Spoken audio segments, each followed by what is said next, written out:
بسم اللہ الرحمن الرحیم۔ شروع اللہ کے نام سے جو بڑا مہربان نہایت رحم کرنے والا ہے۔ بعد از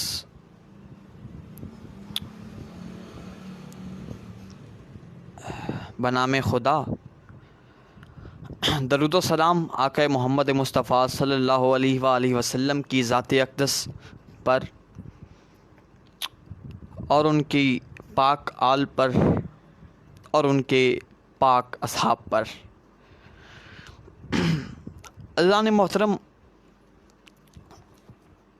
آج میری اس لائیو آنے کا مقصد، عنوان آپ نے پڑھ لیا، میری اسکرین پر شو ہو رہا ہے۔ عزیزان محترم، 11 اگست 1947 کی تقریر جو کہ قائد اعظم محمد علی جناح بانی پاکستان، ہمارے لیڈر،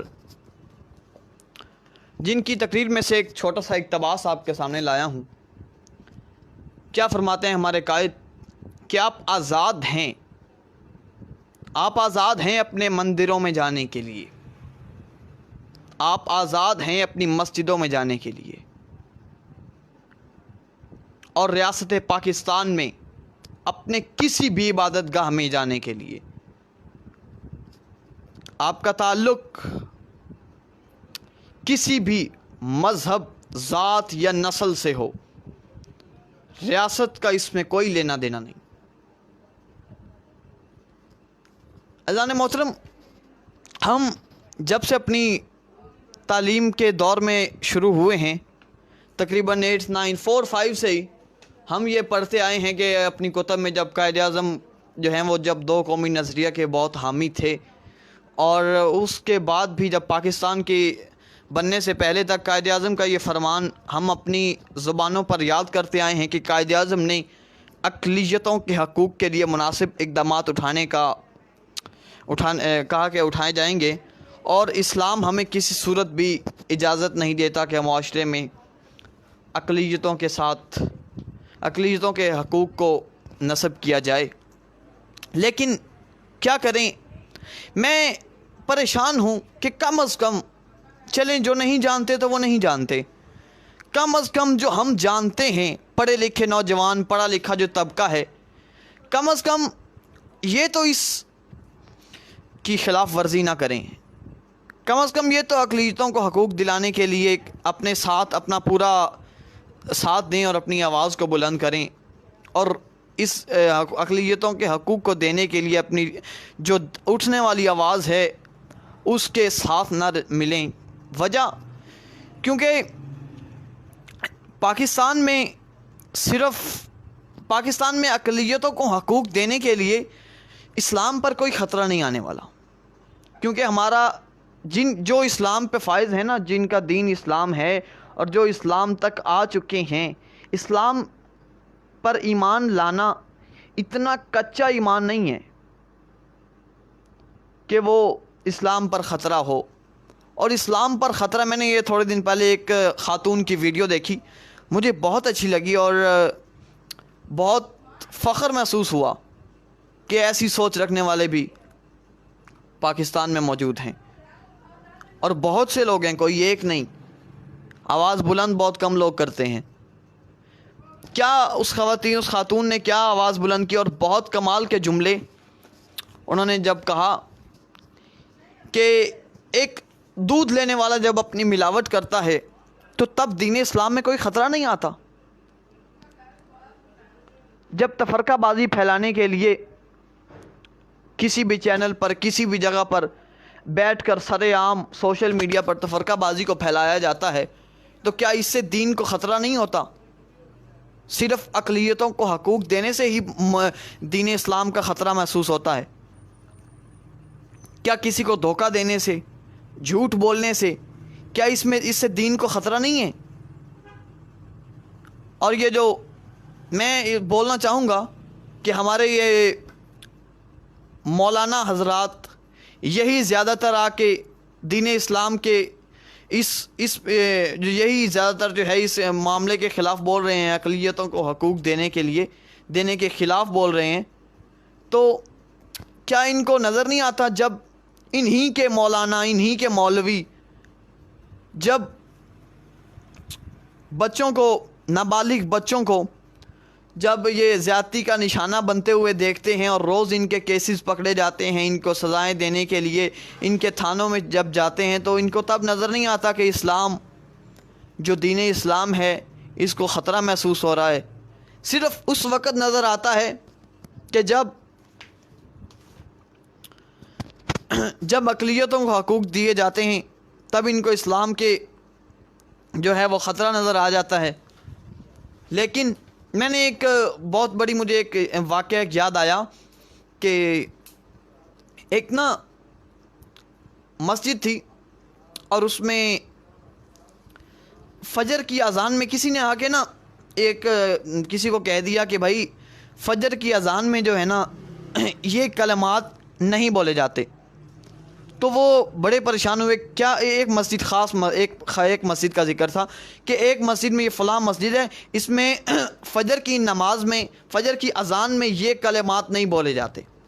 تو کیا ہوا، اب اس ساری رات اس محلے والے جس محلے میں، جس شہر میں وہ مسجد تھی، وہ ساری رات جاگے. کس لیے؟ کہ وہ دیکھیں جب فجر کی اذان ہو، اس بات کو نوٹ کر سکیں کہ وہ اس فجر کی اذان میں یہ کلمات بولے جاتے ہیں یا نہیں.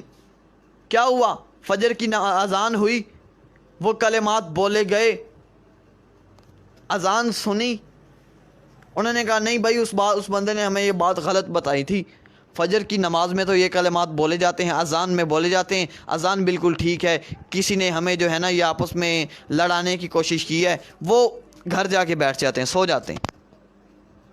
بھائی تم مسئلے کو اٹھاتے ہو لیکن عمل نہیں کرتے ہو. اب وہ آئے تھے تو نماز پڑھ کے جاتے، واپس جگہ سو گئے. صرف افسوس ہے اس قوم پہ جو صرف مسئلے کو اٹھانا جانتے ہیں اور مسئلے کو اٹھا کر غلط مسئلے کو، حالانکہ ہمارے قائد نے جب یہ فرمایا ہے، کیونکہ یہ کسی بھی اسلام ہمیں بالکل ہی اجازت نہیں دیتا کہ ہم جو ہے اپنے معاشرے میں رہنے والے اقلیتوں کے حقوق کو نصب کریں اور ان کو ان کا حق نہ دیں. اسلام آباد میں بننے والا مندر، کیا اس کو بننے سے پاکستان میں یا دنیا میں اسلام پہ ذرا بھی آنچ آنے والی ہے؟ بالکل بھی نہیں. بھائی مجھے اتنا بتائیں کہ جب کسی بھی باہر کے ملک میں جب مسلمان رہتے ہیں، اگر وہاں پر مسجد بننے سے انکار کر دیا جائے تو اسی پاکستان میں آوازیں بلند ہوں گی. اسی پاکستان کے ہر چوک میں، ہر چوراہے پہ یہ دھرنا ہوگا، ہر بندہ آواز بلند کرے گا کہ بھائی فلاں ملک میں مسلمانوں کو حقوق نہیں دیے جا رہے ہیں، مسلمانوں کے لیے مسجد نہیں بننے دی جا رہی ہے. انڈیا میں مسجد نہ بننے دینا تو ہم ہی آواز بلند کرتے ہیں، ہم ہی کہتے ہیں کہ بھائی انڈیا میں مسجد نہیں بننے دے رہے. تو بھائی آپ پاکستان میں مندر کیوں نہیں بننے دے رہے؟ آپ ان کے حقوق دیں گے تو وہ آپ کے حقوق دیں گے. شکریہ توقیر بھائی. آپ جب ان کے حقوق بننے دیں گے، آپ جب ان کے ساتھ ہوں گے، جب آپ ادھر مندر بنائیں گے تو میں آپ کو لکھ کے دیتا ہوں، جائیں آج پاکستان میں مندر، اسلام آباد کا مندر جو روک دیا گیا ہے اس کو بننے دیں، اور میں آپ کو لکھ کے دیتا ہوں. اسی سے حالات اچھے ہوتے ہیں نا. آپ تھوڑی سی جو ہے وہ ان کے ساتھ شفقتانہ سلوک کریں تو کل کو وہ بھی آپ کے ساتھ کریں. آج آپ پاکستان میں اس مندر کو بننے دیں تو کل کو میں آپ کو لکھ کے دیتا ہوں انڈیا میں مسجدوں کو کوئی نقصان نہیں دیا جائے گا. جب ان کو پتہ چلے گا کہ پاکستان میں ہماری جو ہیں عبادت گاہوں پہ ہماری جو عبادت گاہیں ہیں ان کے ساتھ اچھا سلوک کیا جا رہا ہے، ہمیں پاکستان میں جو ہے وہ ہندوؤں کو پورا جو ہے وہ ان کی عبادت کرنے کا حق دیا جا رہا ہے، تو کیا وہ اپنے انڈیا میں مسلمانوں کے حق کو روکیں گے؟ بالکل بھی نہیں. یہ سوچ ہے، اپنی سوچ کو چھوٹا ہونے سے بچائیں، اپنی سوچ کو بڑا کریں. دنیا کہاں سے کہاں پہنچ گئی ہے اور ہم کہاں بیٹھے ہیں. لیکن مجھے افسوس ہے کہ وہ قوم قائد کا فرمان کیسے مانے گی؟ وہ قوم قائد اعظم کے فرمان پہ کیسے عمل کرے کہ جس قوم نے قائد اعظم کے آخری وقت میں ایسی ایمبولینس بھیجی قائد اعظم کو ہاسپٹل تک لے جانے کے لیے جو صرف 4 کلومیٹر چلنے کے بعد بند ہو گئی، اور اس بند ہونے کی وجہ اس میں پیٹرول ختم ہو گیا تھا۔ بھائی اتنی انگہلی، اتنی جو ہے وہ نااہلی، اور اتنی اس کو کہتے ہیں کہ کم غیر ذمہ دارانہ انداز۔ یہ میرے پاس اس وقت کتاب موجود ہے جناب محترمہ فاطمہ جناح کی لکھی ہوئی، میرا بھائی، انہوں نے قائد اعظم کی زندگی کے حالات میں جو لکھی، اس میں محترمہ فاطمہ جناح لکھتی ہیں کہ جب ہمارا طیارہ کوئٹہ سے کراچی کی طرف گیا، ہم طیارے سے باہر نکلے تو نکلنے کے بعد قائد اعظم کو اسٹریچر پر لیٹا کر ایک ایمبولینس میں شفٹ کیا گیا، اور وہ ایمبولینس 4 کلومیٹر فقط چلنے کے بعد رک گئی۔ محترمہ فاطمہ جناح کہتی میں 5 منٹ اس میں ایمبولینس میں بیٹھی رہی، اور 5 منٹ کے بعد جب باہر نکلی تو میں نے ڈرائیور سے پوچھا کیا مسئلہ ہے، اس نے کہا پیٹرول ختم ہو گیا۔ ہم افسوس کرتے ہیں ایسی قوم پر کہ جس نے ابھی کتنی ہی دیر ہوئی تھی، 1 سال بھی پورا نہیں ہوا پاکستان کو بدلنے میں، اور اس قوم نے یہ سلوک کیا اپنے قائد کے ساتھ، جس قوم کے لیے قائد اعظم نے اپنی جان، اپنی زندگی پر کھیل کر ایک پاکستان بنا کے دیا، اور پاکستان اپنے یہ حق تھا نا، یہ ہمارا حق تھا نا، قائد اعظم نے ہمیں لے کے دیا، ہمارا حق نصب نہیں ہونے دیا، تو آج ہم اقلیتوں کے حقوق کو نصب کر رہے ہیں، کھینچ رہے ہیں، ان کو ان کا حقوق نہیں دے رہے ہیں۔ بھائی ہمارے پاکستان میں جو ہے نا ایک سبز علاقہ جتنا ہے نا، سب پاکستان کے جھنڈے میں سبز علاقہ جو ہے اس کے ساتھ سفید علاقہ بھی ہے، سفید جگہ بھی ہے۔ کس لیے ہے؟ وہ اقلیتوں کے لیے ہے۔ بھائی اگر پاکستان میں مسلمانوں کو حقوق دیے جاتے ہیں، مسلمان اپنی زندگی گزار رہے ہیں اپنی سکھ چین کے ساتھ، اپنی عبادت گاہوں میں جا کر نماز ادا کر رہے ہیں، تو اپنی مسجدوں میں جگہ جگہ مسجد، ایک محلے میں جو ہے اتنے نمازی نہیں ہوتے جتنی مسجدیں ہیں، تو کیا پاکستان میں اگر مسلمانوں کو حقوق دیے جا رہے ہیں تو سکھوں اور ہندوؤں کے لیے حقوق بھی ہونے چاہیے؟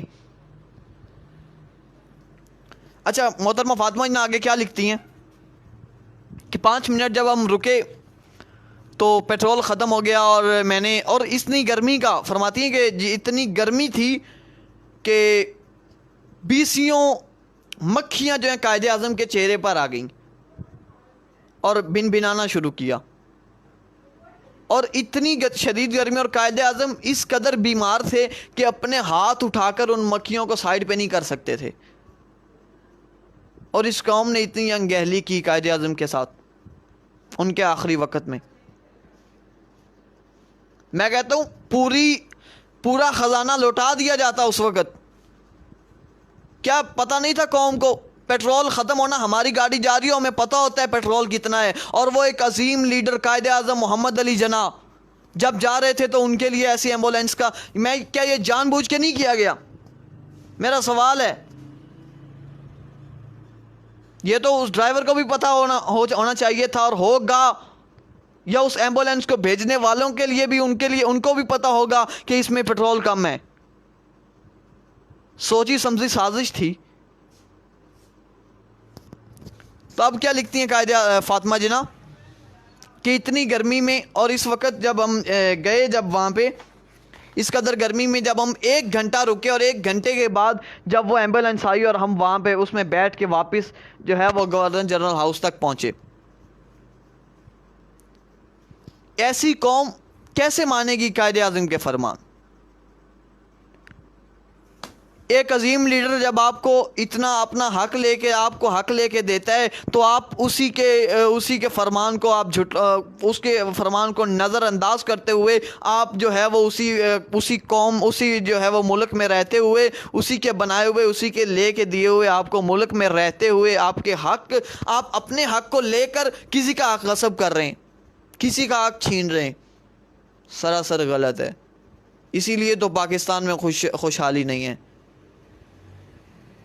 میں امید کرتا ہوں اور میں حکام بالا تک یہ ریکویسٹ کرتا ہوں کہ جو قائد اعظم جو یہ مندر کی تعمیر کو جو روک دیا گیا ہے اس کو دوبارہ بننے دیا جائے. کیوں؟ کیونکہ اگر آج ہم کسی کے حقوق کو دیں گے تو کل کو ہمارے حقوق جو ہیں وہ ہمیں دیے جائیں گے. شکریہ.